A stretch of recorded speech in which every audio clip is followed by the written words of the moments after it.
کعبہ نے علی کو دیکھا تھا، مولا حسین نے یوں کعبہ کی طرف دیکھا، حسین نے اپنے ابرو کا اشارہ کیا،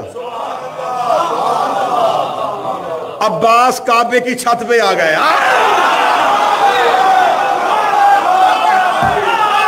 عباس کعبہ کی چھت پہ آ گئے۔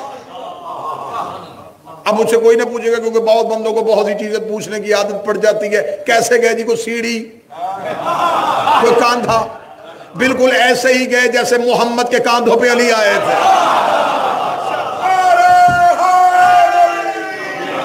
حضرت عباس خانہ کعبہ کی جد، یہ تو پہلے میں نے پڑھی اذان، پہلی اذان علی مکہ میں۔ آپ جائیے گا، آپ کوئی بھی مذہب جعفریہ کی معتبر تفسیر اٹھا کے دیکھ لیجیے گا، یہی تفسیر ملے گی۔ اب یہ دوسری اذان پڑھنے لگا ہوں، یہ دوسری اذان۔ آپ کو کتاب کا حوالہ کتاب نہ ملے تو ابھی آپ کے پاس، ہر بندے کے پاس اینڈرائیڈ فون ہے، ابھی گوگل پہ جا کے سرچ کرے گا عباس کا خطبہ، وہ پورا نکل آئے گا۔ اب یہ جو طواف کر رہے تھے یہ کون تھے؟ مسلمان، بدن پہ احرام، زبانوں پہ لا الہ الا اللہ، وضو کیا ہوا، اللہ کے گھر کا طواف کر رہے تھے۔ حسین نے عباس کو دیکھا، عباس کعبہ کی چھت پہ آئے۔ چلے میں جملہ، اہل زبان اگر کوئی بیٹھا ہے یا لفظ قدر کرے گا تو میں جملہ تبدیل کر دیتا ہوں۔ کعبہ کی چھت نے عباس کے تلووں کو چوما۔ یہ جملہ اچھا ہے، یہ جملہ بہتر ہے۔ کعبہ کی چھت نے عباس کے پاؤں کے تلووں کو چوما۔ عباس کعبہ کی چھت پہ آئے۔ اب جتنا اچھا آپ نے یہ جملے کا استقبال کیا، اتنا اچھا اگلے جملے کا استقبال کیجئے گا۔ عباس نے یوں جھک کے رینگتے ہوئے حاجیوں کو دیکھا، ہائے ہائے ہائے، چلتے ہوئے نہیں، چلتے ہوئے نہیں، رینگتے ہوئے حاجیوں کو دیکھا۔ حضرت ابوالفضل عباس نے خطبہ شروع کیا۔ اب 3 اشارے ہیں جو غازی کے نوکر بیٹھو، 3 اشارے سننا۔ عباس نے کہا الحمدللہ الذی، الحمدللہ الذی شرف ھذا بیت بقدوم ابی، تعریف اس اللہ کی جس نے اس گھر کو اس کے باپ کے قدموں کی وجہ سے عزت دیا۔ وہ لوگ غازی کے نوکر بیٹھے،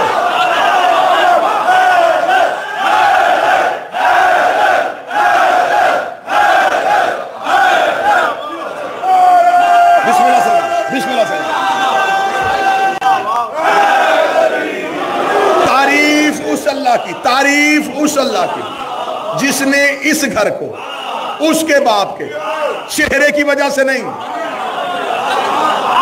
ہاتھوں کی وجہ سے نہیں، قدموں کی وجہ سے عزت دی، جس نے اس گھر کو اس کے بابا کے۔ رکو گے یہیں پہ، غازی کے جو نوکر بیٹھے ہو، مولا عباس علی آپ کے بھی تو بابا ہیں، آپ یہ کہہ دیتے کہ تعریف اس اللہ جس نے اس گھر کو میرے بابا کے قدموں کی وجہ سے عزت دی۔ عجب نہیں کہ آواز عباس آئے، جہاں حسین بیٹھا ہو نا وہاں اپنا تعارف نہیں پڑھتے، جہاں حسین ہو وہاں اپنا آپ نہیں دکھاتے، وہاں ہر نسبت حسین کو دیتے ہیں۔ تعریف اس اللہ کی جس نے اس گھر کو اس کے باپ کے قدموں کی وجہ سے عزت دی۔ سخی عباس کا جملہ انہوں میں گردن کٹواؤں گا، اور جو مجھے داد دے گا مجھے نہیں، سخی عباس کو خراج پیش کرے گا، ہاتھوں کو اٹھا کے عباس کو داد دے گا۔ حضرت عباس نے ان کی طرف دے گا، من کان بیت الام سے اصبح قبلہ تر، یہ صرف گھر تھا، اسے قبلہ ہم نے کیا ہے، یہ صرف گھر تھا۔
تعظیم کو جھک جا کہ عباس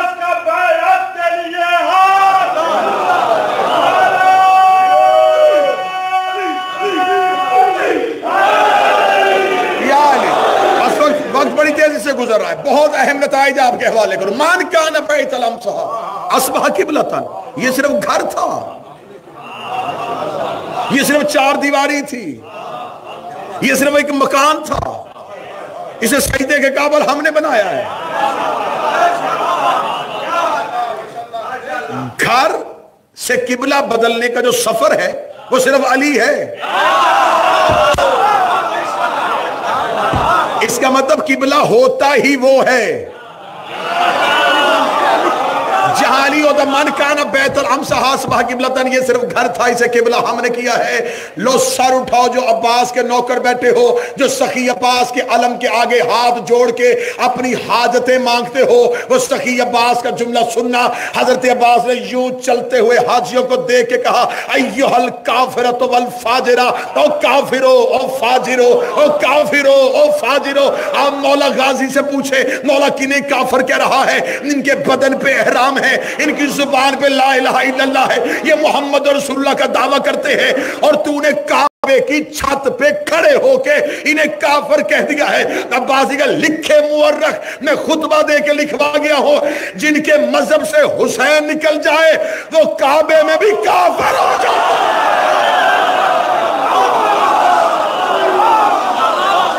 بسم اللہ بسم اللہ. جن کے مذہب سے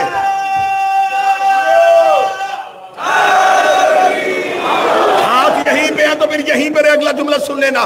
جن کے مذہب سے حسین نکل جائے وہ کعبہ میں بھی کافر ہو کے کھڑا ہوتا ہے. میرے بادشاہ نے اگلا جملہ کیا کہا؟ فرمایا اے کافرو اے فاجرو, تم کیا سمجھتے ہو تم نے حسین کو حج نہیں پڑھنے دیا؟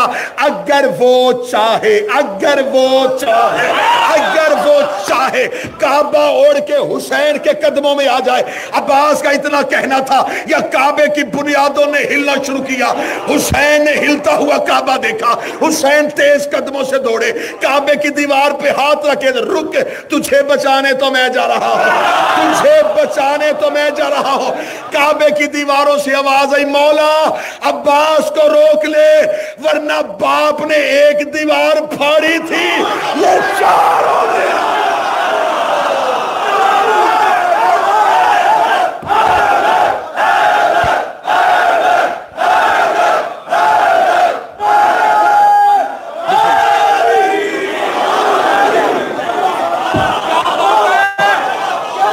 اگر وہ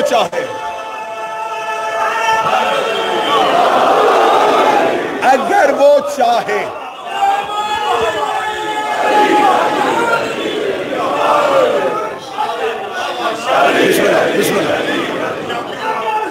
بسم اللہ سرکار.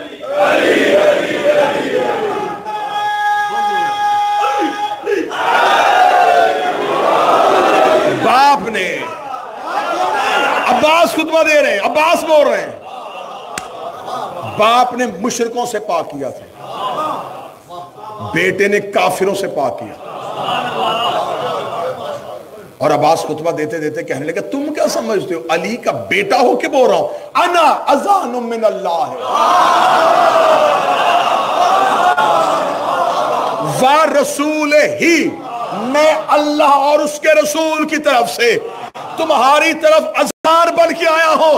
سر اٹھا وہ بندہ جو عباس سننے آیا ہے. ادھر عباس نیچے اترے کہ مسلمان سامنے کھڑا ہو کے کہتا نہ محمد زندہ نہ رسول زندہ, تو نے کس سے کہہ دیا کہ تجھے رسول نے بھیجا ہے؟ عباس کے چہرے پہ جلالت کی سرخی آئی, حسین کے قدموں پہ ہاتھ کا, بھول گئے حسین و منی.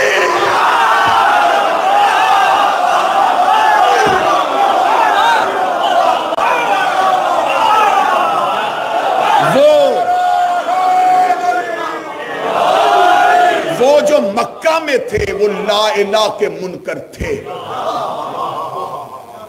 اسے علی ولی اللہ نے دوڑایا. اب جو مکہ میں ہیں یہ لا الہ کے بھی قائل ہو چکے ہیں, محمد رسول اللہ کے بھی قائل ہو چکے ہیں. یہ اختیار علی کو نہیں مان رہے تھے, اس لیے عباس نے یہ نہیں کہا اگر وہ چاہے. پھر جملہ سمجھیے گا, مولا عباس نے یہ نہیں کہا کہ اگر وہ چاہے, کیونکہ یہ مانتے تھے کہ وہ کر سکتا ہے.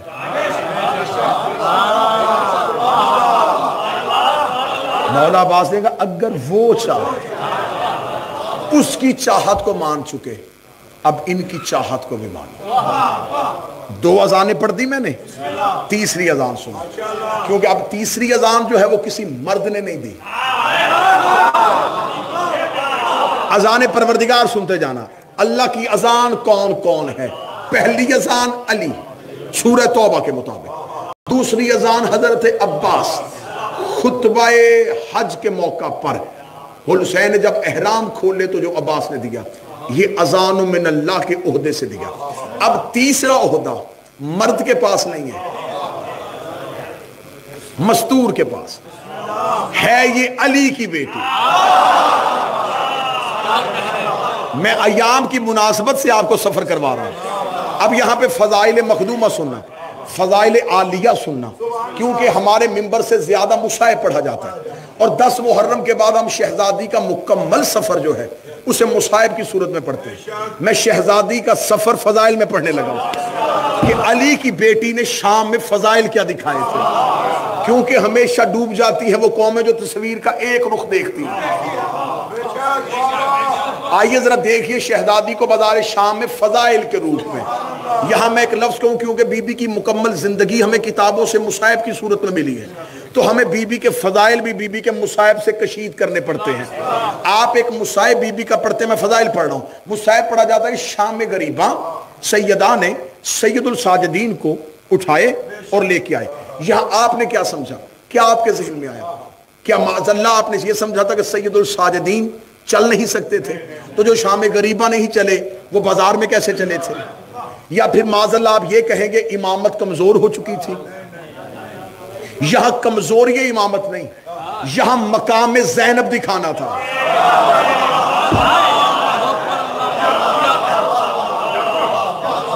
کیونکہ حجت کے بعد, مولا حسین کے بعد اختیارات حسین کو منوانے کے لیے اللہ نے جسے اذان بنا دیا تھا وہ عالیہ تھی. اب میں یہاں لفظ کہوں گا, میرا خیال ہے اگر آپ نے لفظ سمجھ لیا تو شاید مجھے اس گلی میں جا کے 5 یا 7 منٹ کی بحث نہ کرنی پڑے, آپ جملہ ہی سمجھ لیں. یہ معصوم اور عصمت کا قانون ہے. قانون عصمت میں سے ایک قانون یہ ہے کہ معصوم کو سوائے معصوم کے کوئی اٹھا نہیں سکتا.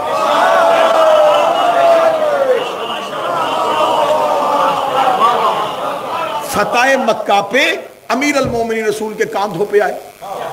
کسی نے پوچھا یا رسول اللہ آپ نے علی کو کیوں اٹھایا؟ فرمایا یہ امامت کا بوجھ ہے, سوائے نبوت کے کوئی نہیں اٹھا سکتا. پھر حضرت عباس ابن عبد المطلب جب رسول کے تبرکات لینے آئے تو مولا علی نے سر پہ امامہ رکھ کے اور ابا دے کے کہا اٹھیے, وہ نہ اٹھ سکے. فرمایا اے علی مجھ سے کیوں نہیں اٹھا جا رہا؟ فرمایا یہ نبوت کا بوجھ ہے, سوائے امامت کے کوئی نہیں اٹھا سکتا. حجت کو جب بھی اٹھائے حجت اٹھاتی ہے. شام غریبہ علی کی بیٹی نے سجاد کو پشت پہ اٹھا کے زمانے کو بتا دیا پھپھی بھتیجے کی مدد نہیں کر رہی, حجت حجت کو اٹھا رہی.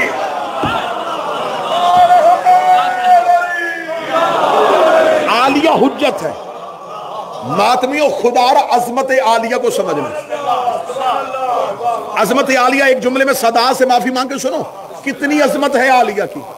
5 حجتوں کی مشیر ہے.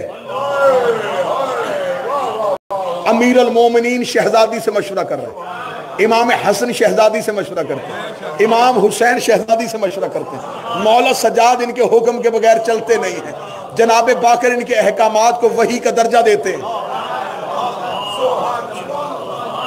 جو 5 حجتوں کی سرپرست ہو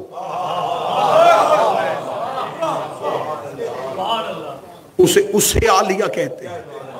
اب میں بی بی کی ایک اذان پڑھنے لگا ہوں کہ یہ بھی اللہ کی طرف سے اذان ہے. اور ایک بات ہمیشہ ذہن میں رکھیے گا, خدا نے عالم نساء جو خواتین کی دنیا ہے اس میں خدا نے برگزیدہ خواتین کا تذکرہ کیا ہے. جناب حوا کی بات کی ہے, جناب سارہ کی بات کی ہے, آسیہ کا تذکرہ کیا ہے, مریم کے نام پہ تو پوری سورت ہی بھیجتی ہے.